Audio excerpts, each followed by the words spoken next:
You know that feeling, right? The phone rings at, say, 2:00 a.m. It's not just a sound. Oh, wow. It's a physical reaction. Your heart just starts hammering before you're even awake. Because let's be honest, no one calls at that hour with good news. No, a 2 a.m. call is pretty much the universal signal for an emergency. And for so many people listening, I mean, anyone with aging parents living on their own, that sound is the start of a very specific nightmare. You're in your bed, maybe 200 kilometers away. Your parent is at their place. They wake up, they need some water or the bathroom. It's dark, they're a little groggy. They stand up, maybe too fast, their balance goes, and they fall. It is the one scenario that just keeps people up at night. And honestly, the fall itself is only half of it. The real terror is the silence that comes after. Right, because the phone is on the nightstand and they're on the floor in the hallway. They can't get to it, so you don't get the call at 2 in the morning. Instead, you call them at 9, and there's no answer. And that's when the real panic starts. That gap. That gap in time. The latency, I think you'd call it. We call it the long lie. Yeah. And that gap between the event and the discovery, it can be more dangerous than the fall. Hours on the floor can lead to dehydration, pneumonia. It's a huge risk. So today we are doing a deep dive on a potential solution, a device called DrRing. It's spelled DrRing in the sources, which is a bit different. We'll just call it DrRing. Right. And the question we want to answer isn't, is this a neat gadget? It's, could this actually be a digital caregiver? A digital caregiver, that's a heavy term. It implies a huge amount of trust and reliability. It does. And to see if it earns that title, we are not looking at their website or their marketing. We are only looking at verified user reviews from Amazon and Google. The real world. Real families, real emergencies, and real feedback on whether this little button actually works when it matters most. Which is the only way you can really test a safety device, right? You can't just see if it works in a lab. You need to know what happens in a crisis. So let's jump in, and I think we have to start with the why. The most powerful story we found comes from a reviewer named Shivu Allure. And this isn't just one person buying one device. No, he bought 15 of them. 15. For his senior apartment complex in Whitefield, Bengaluru, that's not a purchase. That's like an infrastructure project. He's equipping the whole community. Exactly. And his review just paints this vivid picture. He talks about that exact latency problem. Residents falling at night, unable to reach an intercom or their phone. Which is so tragic because in a place like that, help is literally just down the hall. But they can't call for it. Silence is a wall. Shivu mentions relatives calling the next day, getting no answer, and having to literally break down doors. Finding their parent on the floor, it's just visceral. He actually calls the device, and I'm quoting here, almost like having an attender. Wow. An attender in India is a 247 human aid. That is a massive claim for a piece of technology. It is. It implies that constant presence, and that ties right into what we saw from another reviewer, Manager George. He's 200 kilometers from his 86-year-old mother. Right.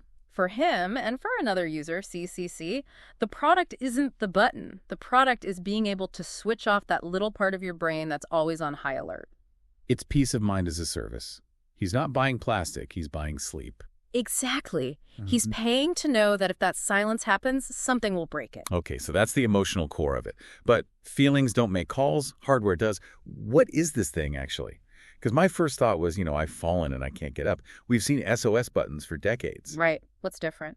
Well, the form factor is pretty simple. It could be a pendant around the neck or a watch on the wrist. Yeah. But the device itself is just the trigger.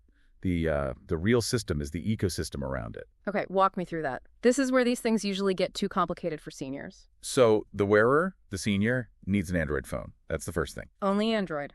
No iPhones.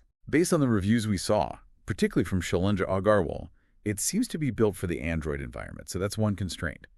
But here's the brilliant part. Okay.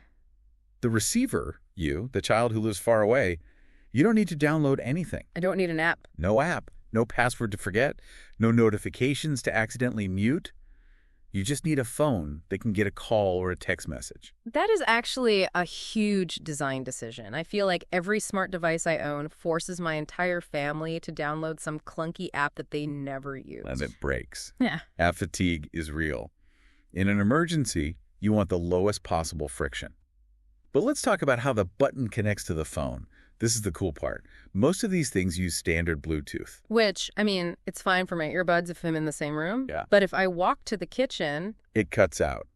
And it definitely doesn't go through concrete walls. So if your mom falls in the bathroom and her phone is charging in the bedroom, a normal Bluetooth button is useless. It's just a placebo. That's the worst case scenario. You think you've called for help, but the signal just died at the door. DrRing uses something they call beacon technology to solve this. Beacon. Okay, is that just a cool marketing word or is it a real thing? Oh, it's real. It's a specific type of Bluetooth. Think of it like this. Normal Bluetooth is like a conversation, a constant stream of data. It's heavy. Right, for music or calls. Beacon technology is more like a lighthouse. It just sends out a tiny, very strong pulse of data. I'm here. Or button pressed. Because the signal is so small, it's way more robust. So it can punch through walls better. Much better. Yeah. And we don't just have to trust them on that. M. Anthony George, the guy 200 kilometers away, he put it to the test. I loved this part of his review. He turned his mom's house into a science lab. He really did. Yeah. He put the phone in the bedroom, which is the most likely spot for it to be charging. Then he took the button and walked to 10 different places in a 3-bedroom house. Kitchen, bathroom, hallways. All of it. Places with tiled walls that usually kill signals. And the result? 10 for 10. It worked from every single spot. That's the beacon tech in action. That just wouldn't happen with the Bluetooth in your headphones. Okay, that's really reassuring. So the signal gets to the phone, then what? It just calls the family. It calls up to 3 numbers. But there's another feature that a reviewer named Amir Aladdin Alagiri said was his critical requirement. It sends WhatsApp alerts. WhatsApp, of course. So it sounds so simple. But think about how we live now. We screen phone calls, we ignore texts. But a WhatsApp message, you check it. It's a reflex. The screen lights up green, you look. And Amir pointed out this is pretty unique. DrRing meets the family where they already are in their chat apps. It makes it much less likely an alert gets missed. I also saw something from Shailendra Agarwal about a sharp buzzer. What's that about? Yes. This is what I'd call the neighbor factor. The neighbor factor. Well, if you get an alert and you're 200 kilometers away, what do? Call an ambulance, call a neighbor. But what if the neighbor could hear the emergency themselves? Ah, so the phone itself makes a loud noise. A very loud, sharp buzzer. The idea is to alert anyone who might be nearby. A home aide, a spouse in another room, or, even a neighbor through the wall. It turns the phone into a local siren. That's really smart. It's an alert for people far away and people close by. It's a whole system. Local sound, remote calls, digital messages. It covers all the bases. Okay, so the system sounds solid, assuming everything is working. But you know me, I always think about the failure modes. The what ifs. What if the battery dies? What if my mom accidentally turns off her Bluetooth? You're left with a dead button and a false sense of security. And this is where the device seems to be designed specifically for anxious people. It's all about the fail-safes. Let's talk about battery anxiety. That's a big one. Right. Usually you find out a device is dead when you need it.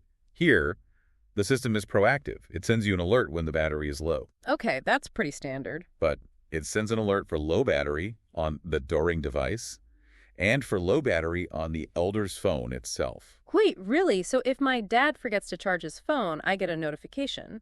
Yes. You get a text that says, Dad's phone battery low. So you can call him and say, hey, Dad, plug in your phone. You basically become the remote battery police. That is brilliant. It understands that the whole system fails if the phone is dead. It's checking its own health and the hub's health. And it goes even further. What if the Bluetooth connection just drops for some reason? Which happens. Or they accidentally hit airplane mode. Exactly. If that connection is lost, if the beacon signal disappears, the system doesn't just go silent. It alerts the family. It treats no signal as an emergency event. So it defaults to alarm, not to silence. Precisely. It's fail-safe, not fail-open.